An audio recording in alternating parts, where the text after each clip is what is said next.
Workers abandoned the factories and held demonstrations in defiance of the police.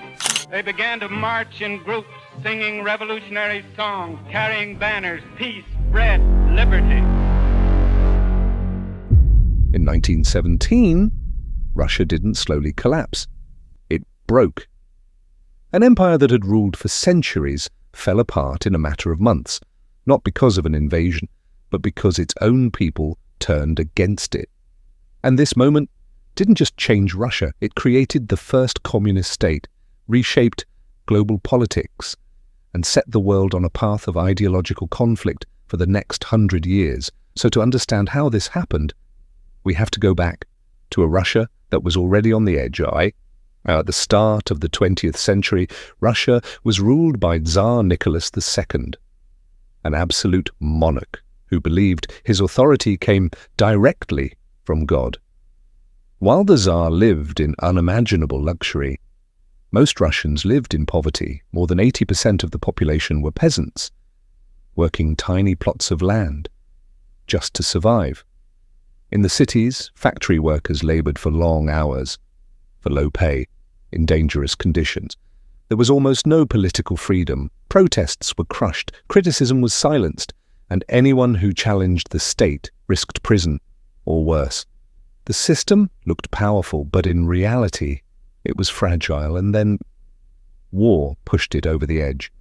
In 1914, Russia entered World War I, and everything went wrong. The army was poorly equipped, badly led, and completely unprepared. Millions of soldiers were sent to the front with outdated weapons, little training, and almost no chance of survival. They were killed, wounded, or captured in staggering numbers. At home, the war destroyed the economy. Food shortages spread, bread lines grew longer, week after week. Inflation made even basic necessities unaffordable. By 1917, faith in the Tsar had completely collapsed. Then in February of 1917, the streets of Petrograd exploded. At first, the protests were about food, about bread, but within days they turned into mass strikes, factories shut down, streets filled with angry crowds.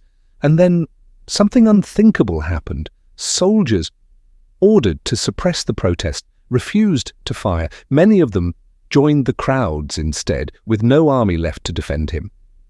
Tsar Nicholas II abdicated the throne. Just like that, after more than 300 years, Romanov rule was over. A new government stepped in, the Provisional Government. It promised democracy, freedom, and reform. But it made one fatal mistake. It kept Russia in the war. Food shortages continued. The economy got worse.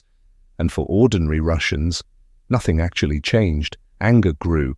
Hope faded. And in that chaos, a radical movement began to rise. The Bolsheviks were a revolutionary socialist group led by Vladimir Lenin. Their message was simple, powerful, and easy to remember: peace, land, bread. They promised to end the war and give land to the peasants and place power in the hands of workers and soldiers. In a country exhausted by hunger and death, that message spread fast. Then came October 1917, the moment everything changed.